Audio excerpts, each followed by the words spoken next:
Welcome back to Hartley Voices. I'm Andrew Jahan, and I am very privileged today to have Jim Palmer here, who is the son of legendary teacher Sarge Palmer, and we're going to talk for a few minutes. So, Jim, I wanted to ask you first. You were explaining to me earlier, how did your dad get the name Sarge?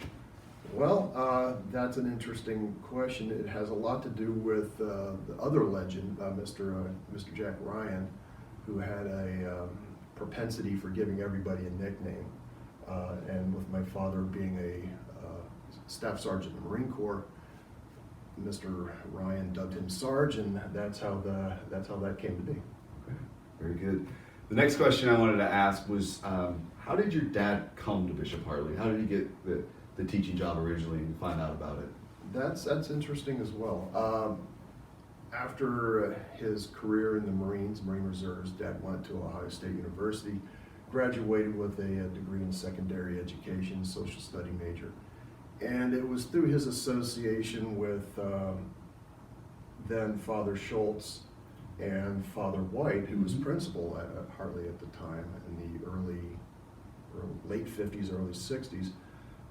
Both Father Schultz and Father White, I believe, were former Marines. Okay. And with Father Schultz being our pastor at St. Andrew and having led Dad through his conversion,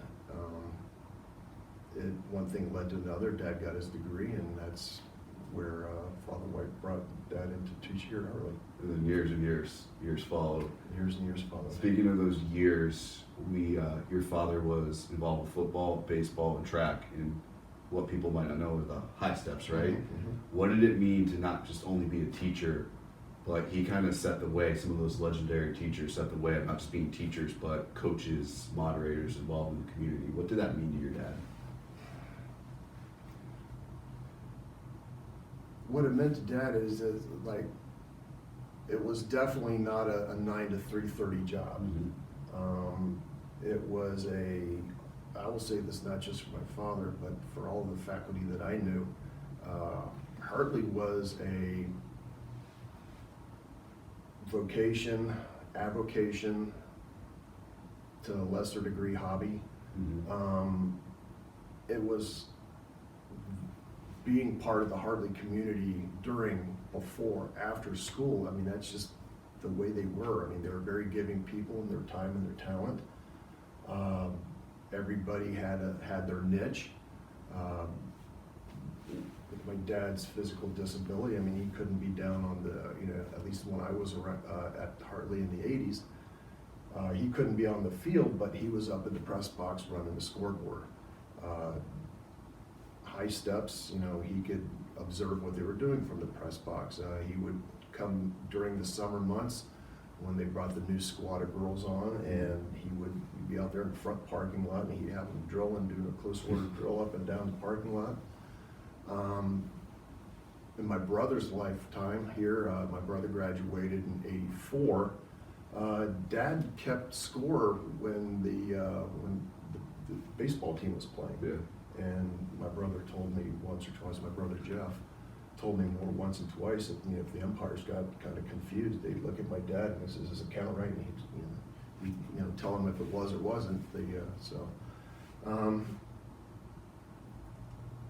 It was a life. I mean, it was your life. I mean, this was his other home. Mm-hmm. I don't know how else to answer that question. No, I think that's accurate too, and I've been around along too, and feel that. It's funny you talked about the high steps, because we had like a spirit week a few weeks ago, and a couple of the teachers had their high step coats back on. Oh, did they now? Yeah, so Mrs. Fowler, Mrs. Hoffman too, so we'll have to talk to them about that too. Fulvia. Yes. What was her new? Fowler. Fulvia Fowler. Well, she was one of the high steps. Yeah. Matter of fact, we graduated in the same class. Yeah, so it's awesome. You talked, I think you accurately described it, this was a home for your dad, but a home for you as well. And then you talked about some of those other teachers, and we were mentioning pillars. Mm-hmm. And we have our 6 pillars today, but you mentioned some of those other teachers that were the pillars. Describe how those pillars were for you, and kind of calling this place home, and how that experience was for you and your brother growing up around here. I would have to say, what comes to my mind is leadership by example. Mm-hmm. My brother and I were brainstorming as I was driving in today. We were walking down in our memories, walking down C Wing. What now is an elevator shaft was Mr. Geyer's room. What is now the assistant principal's office was my father's room, room 313. And then you had legends such as Mr. Geyer, my father, Mrs. Reese, Larry Wolf, Father Horn, Senora Achaval, Ralph Perkins, Mr. Perkins, my engineering drafting instructor. Eventually had the back room, far end of C Wing. Mrs. Garcia, who taught French. When you just see how these people were, how they lived their lives, how they were dedicated, through every fiber of their body and providing the best education to all of us. Those are the pillars. My dad would say it was the people, it was the faculty. Absolutely. It was their moral standing, it was their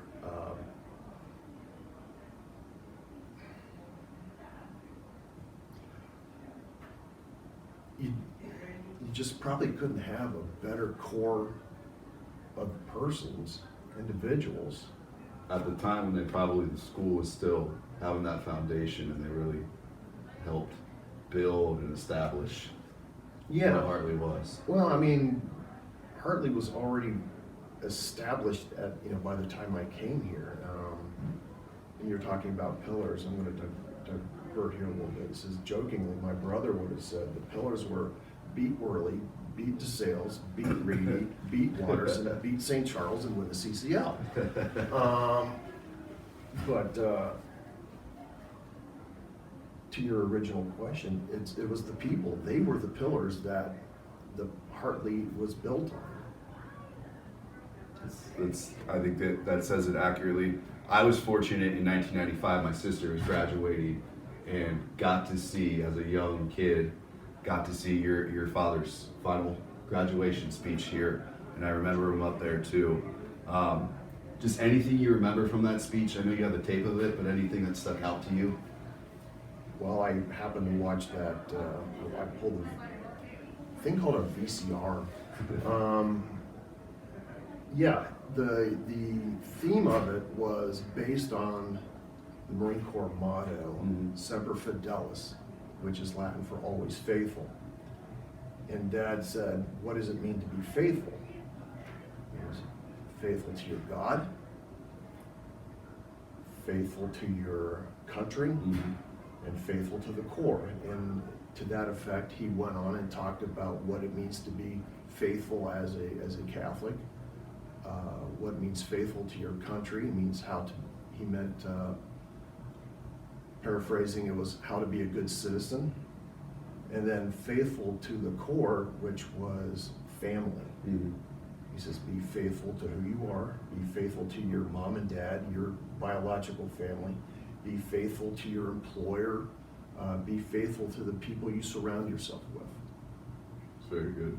So we're looking forward to watching that a little bit more too, but I wanted to thank you for taking this opportunity to talk today. We really appreciate it. All my pleasure. All my pleasure.